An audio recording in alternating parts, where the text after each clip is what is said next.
Hello everyone, मैं हूं doctor रौनक, homeopathic physician eight मनस्वी homeo clinic Sikar. आज की इस वीडियो में हम लोग बात करने वाले एक बहुत ही कॉमन समस्या जिससे काफ़ी सारे लोग परेशान हैं। सालों साल स्टेरॉइड्स लेने के बाद में भी उनको कोई रिलीफ नहीं मिल पाता है। ये समस्या है रूमेटॉइड आर्थराइटिस या फिर गठिया की समस्या। रूमेटॉइड आर्थराइटिस या गठिया की समस्या इन दिनों काफ़ी आम देखने को मिलती है। अगर हम बात करें ये किनको ज़्यादा अफेक्ट करती है तो पुरुषों या महिलाओं को।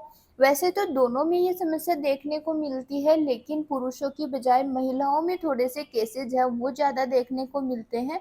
और अर्ली एज की महिलाएं जब प्यूबर्टी स्टार्ट होती है या फिर प्रेगनेंसी के बाद में ये केसेज है वो हमें ज़्यादा देखने को मिलते हैं। अगर हम बात करें कि रूमेटॉइड आर्थराइटिस के सिम्टम्स क्या होते हैं।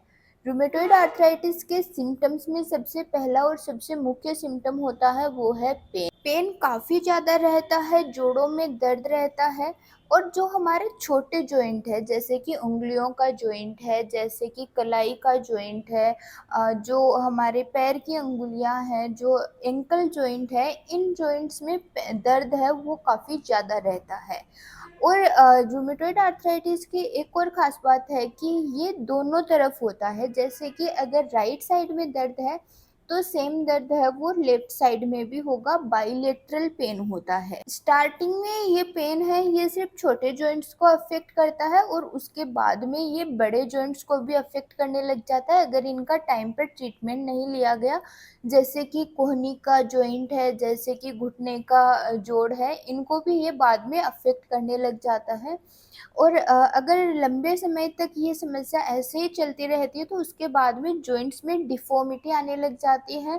ये जॉइंट्स जो ऐसे हैं ये मुड़ने लग जाते हैं और अंगुलियां भी ऐसे रहने लग जाती हैं। इसके साथ ही अगर सिचुएशन ज़्यादा वर्स्ट होती है, अगर टाइम पर ट्रीटमेंट नहीं लिया जाता है तो ये आर्थराइटिस है ये हार्ट, लंग्स, किडनी, यहाँ तक कि ब्लड वेसल्स को भी अफेक्ट कर सकता है। जॉइंट्स में पेन के साथ में सूजन रहती है और जहाँ जहाँ सूजन होती है वहाँ से बिल्कुल लाल हो जाते हैं जोड़, और छूकर देखने पर गर्म भी लगते हैं।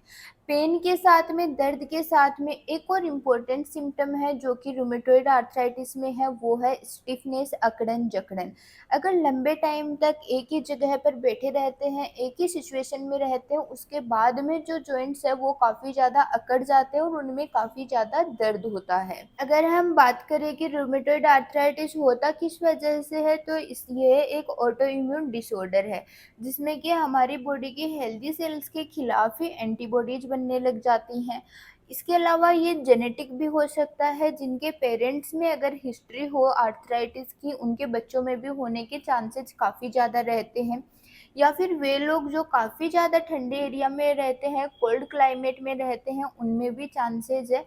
या फिर किसी को कोई चोट लग गई हो, इंजरी हो गई हो, ट्रॉमा के बाद में भी आर्थराइटिस के केसेस है वो काफ़ी ज़्यादा देखे जाते हैं।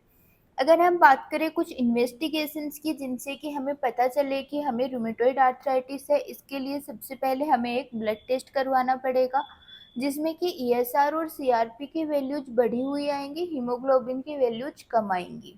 इसके अलावा एक आरए फैक्टर टेस्ट करवाना होता है। अगर आरए फैक्टर पॉजिटिव आता है तो रूमेटॉइड आर्थराइटिस है।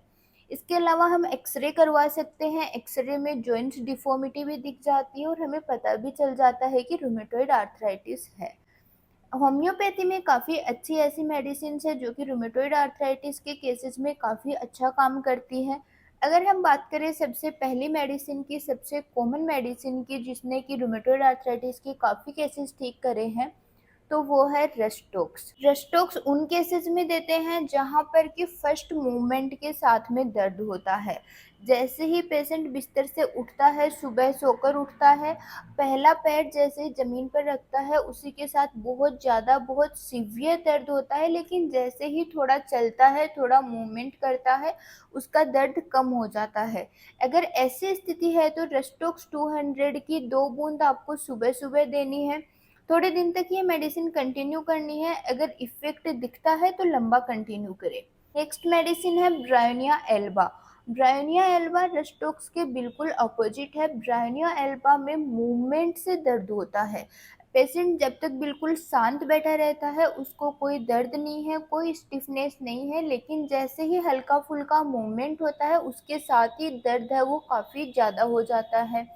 और ब्रायनिया के पेशेंट में जॉइंट्स को छूने पर भी काफ़ी ज़्यादा दर्द होता है। अगर रूमेटॉइड आर्थराइटिस की सिचुएशन है, वो किसी इंजरी के बाद में आई है, तो ऐसी स्थिति में आर्निका का प्रयोग कर सकते हैं।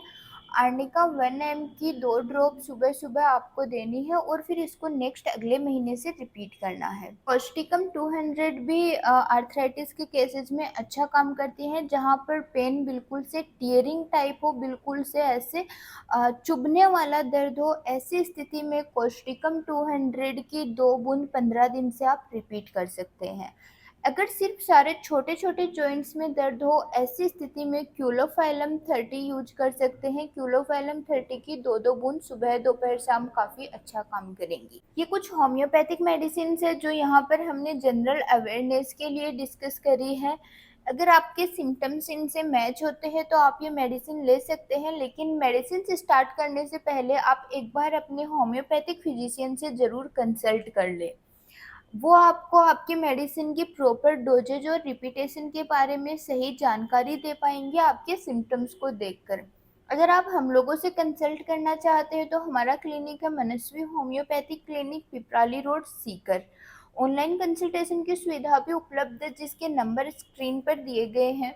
अगर आपको ये वीडियो पसंद आया है तो वीडियो को लाइक कीजिए, वीडियो को शेयर कीजिए, चैनल को सब्सक्राइब कीजिए और बेल आइकन को प्रेस कर दीजिए ताकि आने वाली वीडियोज़ के नोटिफिकेशंस आपको सबसे पहले प्राप्त हों। अगर आपको किसी स्पेसिफिक मेडिसिन या फिर स्पेसिफिक डिजीज़ के बारे में जानकारी चाहिए तो आप वो भी हमें कमेंट कर सकते हैं, हम उस पर डिस्कस करेंगे।